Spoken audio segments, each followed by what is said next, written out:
Thibitari wa Mary Help Thika mwena wa Thika niguo thibitari wa mbere wa mundu kiumbe kurehe macini ino ya laparascopy iria iteithagiriria na uthinjani wa KIIRIU.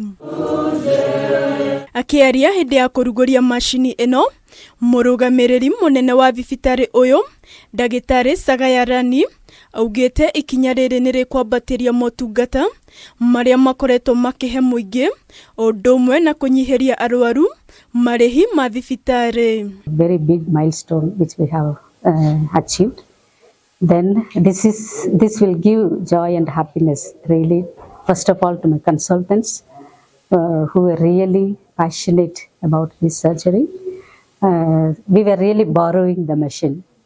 So now the tower is in our hand. Turameta minimal invasive iria mundu atarabatara gutinda akirengwo handu haraihu ni undu wa operation. Ndagĩtarĩ munene thibitari-ini uyu Jesse Gitaka augite macini ino ni kunyihia muhatikano wa arwaru thibitari-ini uyu amureu arwaru mari thinjagwo kwa ihinda ria mathaa 24 ukiringithania na hau kabere kuri arwaru maraikaraga thibitari-ini makiria ma kiumia kimwe.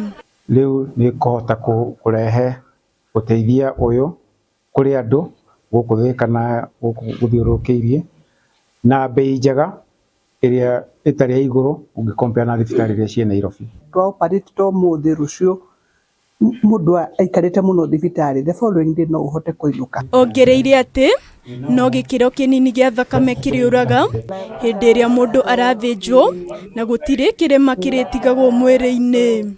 Iria irateithia madagitari kuhota kurora gwika operations iria cikonie mwena we wa nda-ini hata gubatara mundu guthinjwo handu hanene.